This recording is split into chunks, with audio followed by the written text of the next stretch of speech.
आज खुल्ला मञ्चमा उभिनुको पछाडि एउटा ठुलो कारण छ। यसरी यो खुल्ला मञ्चले धेरै युवा नेताहरू दियो जो आज भूतपूर्व युवाको रूपमा रहनु भएको छ। यो खुल्ला मञ्चले आश गरेको थियो। यो खुल्ला मञ्चले आश गरेका कयौं नेताहरू आज यो देशको भाग्य बदल्ने ठाउँमा नपुगेका होइनन्, पुगेका हुन्। तर तिनले यो खुल्ला मञ्चलाई धोका दिए। त्यो खुल्ला मञ्चलाई दिएको धोका वर्षौंपछि ठिक गर्नको निमित्त, त्यो हिसाब मिलाउनको निमित्त हामी देशभरबाट खुल्ला मञ्चमा आएका छौं। त्यो हिसाब मिलाउनको निमित्त उपस्थित आमा बुवा दाजुभाइ दिदीबहिनीहरू, यो खुल्ला मञ्चबाट आएका नेताहरूले यो देशमा ठुलो परिवर्तन दिनुभएको छ। हो, आजका दिनमा आफैले ल्याएको परिवर्तनको रगत पसिना आफैले चुस्नु भएर मात्रै हो, तर धन्यवादको पात्र भने उहाँहरू हुनुहुन्छ। परिवर्तनका लागि उहाँहरूलाई हामी धन्यवाद दिन सक्दछौँ। आज मन ठुलो पारेर, हृदय ठुलो पारेर विशाल मनले यो विशाल सभामा हाम्रा लागि, हाम्रा पुस्ताका लागि विभिन्न कालखण्डमा लडेर राजनीतिक परिवर्तन ल्याइदिनु हुने सम्पूर्ण अघिल्ला बुवा पुस्ताहरूलाई धन्यवाद दिन चाहन्छु। म यही मञ्चबाट जहाँबाट उहाँहरूले ललकारेर परिवर्तनको शङ्खनाद गर्नुभएको थियो। तर हाम्रो दुःख यति हो कि यहाँ गरेको बाचा सत्तामा पुगेर, कुर्सीमा पुगेर बिर्सनुभयो। यति मात्र दुःख लागेको हामीलाई। तपाईहरूको इतिहाससँग हामीले लज्जित हुनु केही पनि पर्दैन।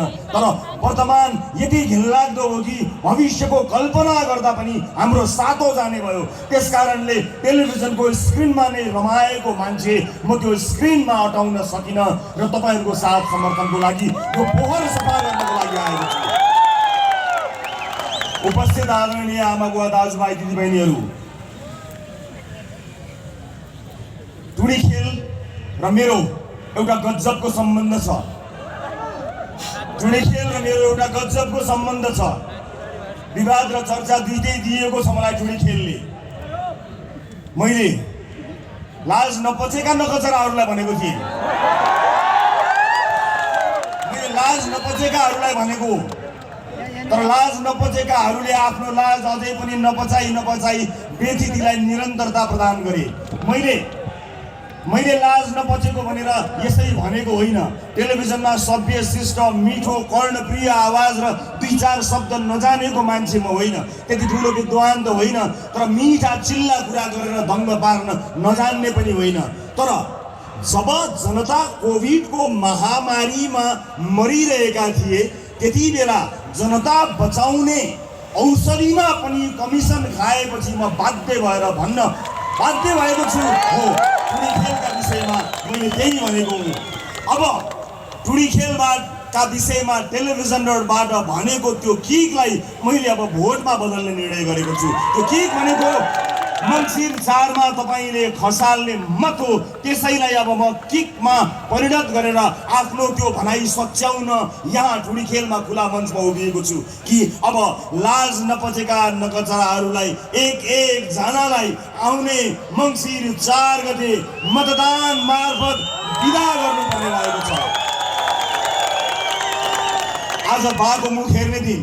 मलाई धेरैले भन्नुहुन्छ अघिल्ला पुस्तालाई गाली गरेर मात्र हुन्छ, आफ्ना कुराहरू गर न, आफ्ना भिजन ल्याउ न, गर्न के खोजेको त्यो भन न, के हो तिम्रो राजनीतिक एजेन्डा, के राजनीति गर्न खोजेको त्यो भन न, राजनीति सिक न भनेर मलाई धेरैले भन्नुहुन्छ। म भन्छु म राजनीति सिक्दिनँ। मलाई यो राजनीति सिक्नु नै छैन। पानी झमझम परेको बेलामा पिच गरिरहेको छ। सरकारका निकायहरू आँखा बन्द गरेका छन्। पानी पर्दा पिच गर्नुहुन्न भन्ने कुरा जान्नका लागि राजनीति जान्नु पर्दैन। म त्यो राजनीति सिक्दिनँ। मलाई त्यो राजनीति सिक्नु छैन।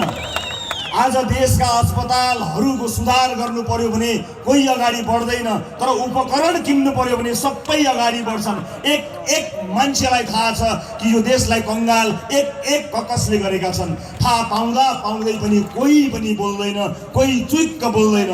बाहरू भएका छन्, बाहरूलाई सम्मान गर्ने मान्छेहरू छन्, बाहरू अगाडि बढ्दैनन्। तर अब समय परिवर्तन भएको छ। म सबै बाहरूलाई आज बाको मुख हेर्ने दिनमा ससम्मान एउटा सन्देश दिन चाहन्छु। पछाडि बा भएका 3 बा, केपी बा, देउबा, नानीका बा, पछाडि बा भएकाहरूलाई ससम्मान बिदा गरौँ, किनकि अगाडि बा भएकाहरू डोजर लिएर निस्किसके।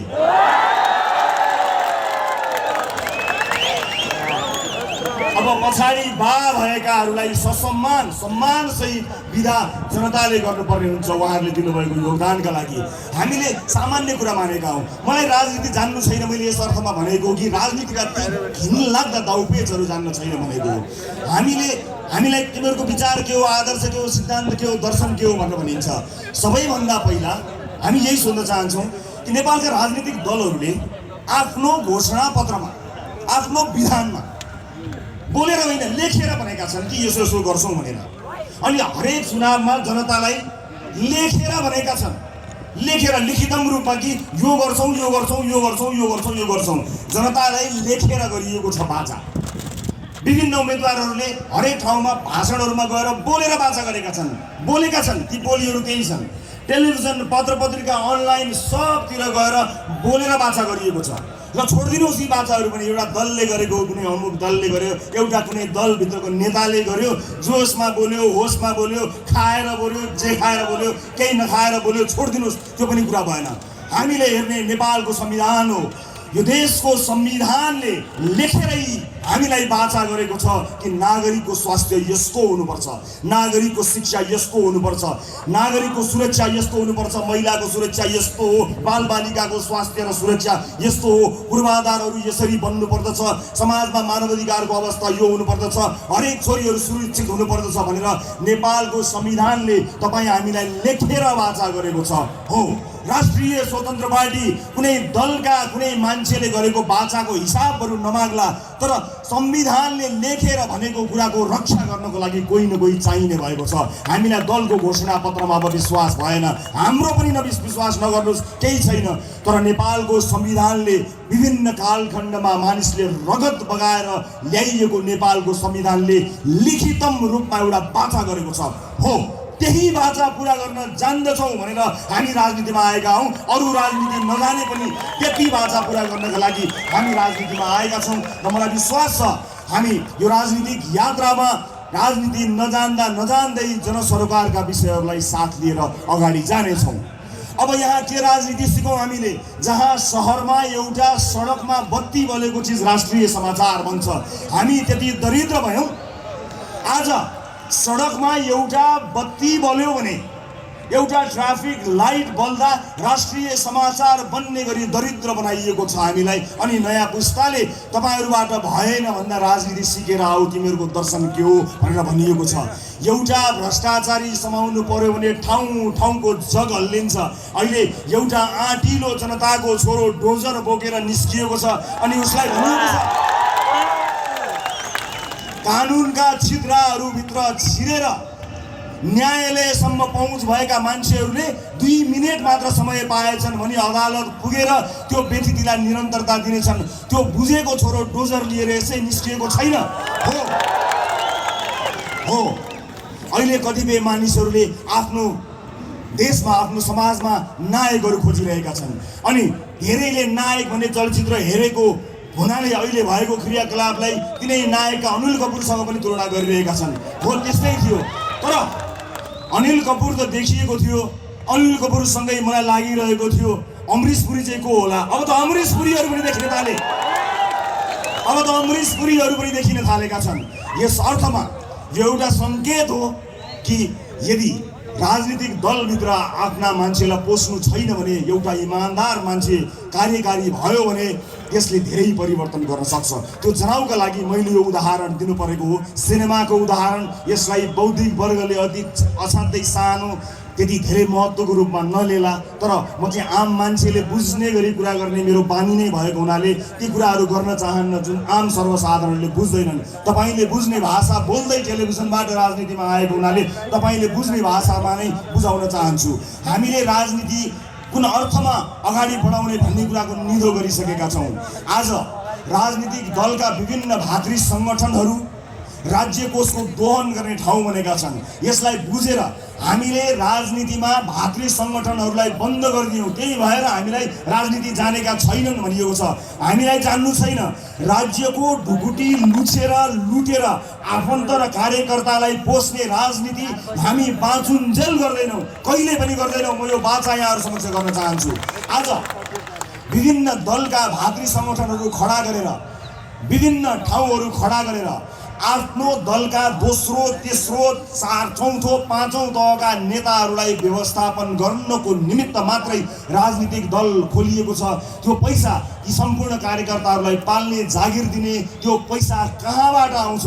त्यो पैसा उनीहरूको व्यक्तिगत सम्पत्तिबाट गएको छैन। त्यो पैसा तपाईँले र हामीले दुःख गरेर काम गरेको ट्याक्सको पैसा गएको छ र त्यो पैसाबाट राज्य कोष दोहन गरेर आफ्ना दलका कार्यकर्ताहरू पालिएका छन्। हामीले त्यसलाई बन्देज गर्यौँ। राष्ट्रिय स्वतन्त्र पार्टीमा अघि श्रद्धेय मदन राईज्यूले भन्नुभयो जस्तो एउटा पनि मान्छेले झोला बोक्नु पर्दैन, हामीसँग कार्यकर्ता छैनन्। हो, शुभचिन्तक छन्। तपाईँ जस्ता शुभचिन्तक जसले पानीको एउटा घुटको पनि नपिइकन आज परिवर्तनको लागि आउनु भएको छ नि, तपाईको बलमा राजनीति गर्दैछौँ हामी। तपाईको आडमा, तपाईको भरमा निस्किएका छौँ हामी। न बसका बस पठाएर तपाईँलाई ल्याउने र पुर्याउने व्यवस्था गर्न सक्छौँ, न मासु दिन सक्छौँ, न चिउरा दिन सक्छौँ, न रक्सी दिन सक्छौँ। तर हुर्कदै गरेका तपाईँका ससाना छोराछोरीहरूको लागि सानो र सुनौलो भविष्य दिन सक्छौँ। यति चाहिँ म वाचा गर्न सक्छु। यति भए पुग्छ भने आउनुहोस्, हामी सँगसँगै यात्रा गरौँ। यो यात्रामा तपाईँ हामीलाई साथ दिनुहोला। मलाई त धेरै गाह्रो छ। टेलिभिजनमा काम गरिरहँदा हरेक दलका व्यक्ति र गलत क्रियाकलाप गर्ने नेतृत्वलाई खबरदारी गरेको छु। मेरो आफ्नो भन्नु कोही पनि छैन। पार्टीभित्र पनि परिवारवादलाई बन्देज गरिएको छ। आफ्नो भन्नु कोही पनि बोकेको छैन। आज नेपालको मूलधार सञ्चार माध्यमले पनि मलाई कहिले पनि आफ्नो मानेको छैन। त्यसको मेरो आफ्नै दुःखहरू छन्। त्यो दुःख कुनै दिन कुनै चौतारीमा बिसाउँला। यति हो कि यो क्षेत्रको श्रीवृद्धिका लागि संसारमै सबैभन्दा लामो टक शो सञ्चालन गरेर विश्व कीर्तिमान राखेर आफ्नो देशको नाम र भगवान् गौतम बुद्धको नाम राख्ने अवसर पाएको थिएँ। तर मलाई मेरो क्षेत्रले कहिले पनि त्यसको अलिकति मलाई हक लाग्ने जति पनि माया दिन सक्दैन। अवसर पायो भने मलाई अपमानित गर्न, अवहेलित गर्न खाँदैको भात छोडेर पनि आउँछ। मेरो आफ्नो भन्नु धेरै कोही छ भने तपाईँहरू मात्रै हो। किनभने हरेक दलभित्र त्यस दलभित्रका व्यथिति र विसङ्गतिभित्र बोलेको हुनाले हत्तपत्त म रुचाइने मान्छेमा पर्दिनँ। कुनै न कुनै दल र कुनै न कुनै नेताको तारो बनेको छु। आफ्नै क्षेत्र सञ्चार क्षेत्रले पनि त्यति न्यानो माया गर्दैन। अब मसँग बाँकी रहेको साहस के थियो र? राजनीतिमा आउनुभन्दा अगाडि मैले धेरै सोचेँ, धेरै विचार गरेँ। मैले कसलाई राखेको छु र? हर क्षेत्रको व्यथितिका बारे कुराकानी गरेको छु। बाटाहरू कमजोर बने, किन यस्तो बाटो बनाएको भनेर कमजोर बाटो बनेको बिच हातैले उक्याएर देखाएको छु। ती मान्छेहरूले मलाई किन साथ दिन्छन् होला? तिनको परिवार आफन्त र कम्पनीले मलाई किन भोट हाल्छ होला? म सोचिरहन्छु। एउटा सुधार गृहमा नेपालीहरूलाई पिसाब चटाएर राखेका ठाउँहरूमा गएर उनीहरूलाई उद्धार गरेर आएको छु। तिनका मान्छेहरू आफन्तहरू कति सल्बलाएका होलान्, तिनले मलाई किन आफ्नो भन्ने होला, मेरो भन्नु को छ र भन्ने लागेको थियो। एउटी चेलीलाई यौन दुराचार गर्नको निमित्त कोठाभित्र राख्दा त्यो कोठा फोडेर जाँदा उनको आवाजलाई प्रतिनिधित्व गरेको थिएँ। त्यस्ता कयौँ अधर्मीहरू छन्। ती अधर्मीहरूले पनि मलाई के माया गर्छन् होला र म कसको सहारामा कसले भोट दिन्छ भनेर चुनावमा जाने होला, मलाई बडो दोधार परेको थियो। तर आँट गरेर, साहस गरेर तपाईँहरूको भर परेर राजनीतिक दलमा आएको छु। मलाई आश तपाईँको मात्रै छ, अरू कसैको पनि छैन। मलाई आश भरोसा तपाईँको मात्रै छ, अरू कसैको पनि छैन। र तपाईँको आश र भरोसा भए मलाई कसैको आश भरोसा पनि चाहिँदैन। मात्र तपाईँको साथ हौसला मिलिरहोस्। आज आम जनताबाट बाहिरिएर चुनावका माध्यमबाट र आफै तोडफोड भएर टुटेर फुटेर दलहरू टुक्रा टुक्रा भएर सानो भएका छन्। सानो भएका दलहरू एक्लै होइन, मिलेर चुनाव लड्नका लागि आएका छन्। हो, व्यथिति जोगाउनको निमित्त, देशमा अराजकता भयो भने न्याय जोगाउनको निमित्त, संविधानको रक्षाको निमित्त आवश्यकता पर्दछ। दलहरू मिल्नु पर्दछ, गठबन्धन हुनुपर्दछ। तर आम चुनावमा टुक्रा टाक्री परेका 5-5वटा दल 6-6वटा दल मिलेर एक भएर यसरी जनतामा जानु भनेको ठगी हो। यसको ठगीलाई नेपाली जनताले अनुमोदन गर्नु हुँदैन। एक्लै आउनुपर्छ राजनीतिक दल एक्लै आउनुपर्छ। 165 ठाउँमा अहिले हिसाब गरेको देखेको थिएँ मैले। उनीहरूको गठबन्धनकै दाबी नै जोड्दाखेरि 233 जना त उहाँहरूको पुग्नु भएछ, जबकि उहाँहरूलाई थाहा छ कति ठाउँ बाँकी जम्मा 165 चाहिन्छ भनेर। अब उस्तै पर्यो भने यी सबै दल मिलेर आफूलाई जति सिट चाहिने हो संशोधन गरेर त्यति नै सिट संसदमा बढाउन समेत सक्नेछन्। हामी होसियार हुनुपर्नेछ। उपस्थित आमा बुवा दाजुभाइ दिदीबहिनीहरू, हामीले चाहेको परिवर्तनका बारेमा हामीले बारम्बार भन्दै आइरहेका छौँ। विधिको शासन सबैभन्दा महत्त्वपूर्ण कुरा हुन्छ। आज हामीलाई राजनीति सिकेर आऊ भन्ने मान्छेहरूलाई म एउटा मात्र प्रश्न गर्न चाहन्छु। एउटा नेपाली नागरिकले आफ्नो नेसनल आइडी राष्ट्रिय परिचय पत्र बनाउनको निमित्त रातभर कुन देशमा बस्नुपर्छ? नागरिकलाई एउटा नागरिक परिचय पत्र नेसनल आइडी राष्ट्रिय परिचय पत्र दिनका लागि राजनीति सिक्नुपर्छ भने म जिन्दगीभरि त्यो राजनीति सिक्दिनँ।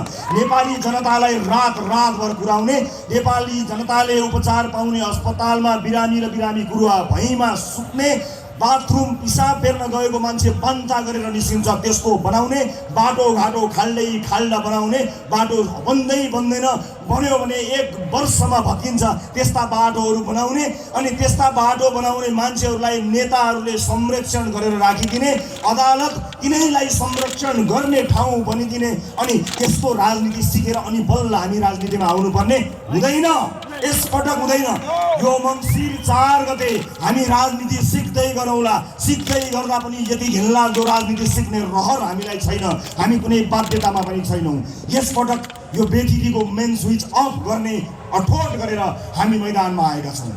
उपस्थित आदरणीय दाजुभाइ दिदीबहिनीहरू, आज यो मञ्चमा उपस्थित हुनुभएका मानिसहरूलाई तपाईँले कति चिन्नु हो कति चिन्नु भएको छैन म जान्दिनँ, तर यो देशले उहाँहरूलाई चिन्नु पर्दछ।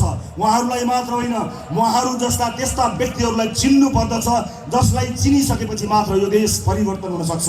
शिक्षाको क्षेत्रमा, स्वास्थ्यको क्षेत्रमा अभियान चलाएर विभिन्न पेसा र व्यवसायमा उत्कृष्टता हासिल गरेका मानिसहरू यसपटक चुनाव लड्नका लागि आउँदैछन्। हामीले आफूले चिनेका मान्छेहरूलाई मात्रै टिकट दिएर देशमाथि अन्याय अत्याचार गर्ने बारेमा सपनामा पनि सोचेका छैनौँ। यस अर्थमा यहाँ उभिएका मानिसहरूलाई तपाईँले र अब आउन सक्ने सम्भावना भएका मानिसहरूलाई तपाईँहरूले चिन्नुपर्ने हुन्छ। तपाईँले चिन्नु भएन भने आफूले चिन्दै आएका, देख्दै आएका, भोग्दै आएका मानिसहरूलाई निरन्तर भोट हाल्नु भयो भने हाम्रो अभियान सफल हुन सक्दैन। यस अर्थमा हामी जनताको सेवा नगर्ने मानिसलाई आफ्नो घन्टी चुनाव चिन्ह दिँदैनौँ। घन्टी चुनाव चिन्ह दिइसकेपछि जिताएर पठाउने जिम्मा तपाईँलाई लगाएका छौँ। यदि हामीले घन्टी चुनाव चिन्ह दिएर पठाएका मानिसहरू कथम कदाचित तिनले हामीलाई झुक्क्याएछन् भने तपाईँ नझुक्नु होला। कुनै पनि राजनीतिक दलले आफ्नै उम्मेदवार सक्षम छैन भने भोट नदिनुहोस् भन्दैन। तर म राष्ट्रिय स्वतन्त्र पार्टीको सभापतिको हैसियतले यो मञ्चबाट उठेर भन्छु, हामी सकेसम्म सक्षम, इमान्दार, राष्ट्रप्रेमी मानिसलाई घन्टी चुनाव चिन्ह दिएर आउने चुनावमा पठाउँदैछौँ। कथम कदाचित हामी झुक्कियौँ भने, हामी उसलाई चिन्न जान्न पछि पर्यो भने तपाईँ पछि नपर्नुहोला, तपाईँ नझुक्किनु होला। अब तपाईँले झुक्किनु भयो भने 5 वर्षमा यो देशको धेरै बर्बादी हामीले हेर्नुपर्ने हुन्छ। यस अर्थमा उपस्थित सबैजनालाई म यही अनुरोध गर्न चाहन्छु कि आउने चुनावमा घन्टी चुनाव वाहकलाई पनि प्रश्न सोधेर मात्र भोट हाल्नुहोला। अन्य दलहरूका हकमा हामीले भन्नै पर्दैन। उपस्थित आमा बाबा दाजुभाइ दिदीबहिनीहरू, यहाँ उपस्थित तपाईँहरू धेरैजना सम्भवतः कुनै न कुनै दलमा विश्वास, सदस्यता या केही आशा लिएर योभन्दा अगाडि बढ्नु भएको हुन सक्दछ। मलाई थाहा छ, स्वाभाविक पनि हो। राजनीतिले गाँजेको समाजमा कुनै न कुनै ढङ्गले राजनीतिमा आबद्ध हुन बाध्य पारिएको छ। एउटा पेसा व्यवसाय गर्ने मान्छेले आफ्नो पेसा व्यवसाय गरेर खान पाउने वातावरण छैन। एउटा राजनीतिक दलको आश्रय लिएन भने उसको उठिवास लाग्छ। एउटा दलको छातामुनि बसेर भने उसको उठिवास लाग्छ। त्यस्तो नहोस् भन्नका लागि हामीले पेसा व्यवसायीहरूलाई हाम्रो दलमा समावेश गरेका छैनौँ। हामीले कुनै भातृ सङ्गठन बनाएका छैनौँ। हामीले पेसा व्यवसाय गर्ने मानिसहरूले आफ्नै पेसा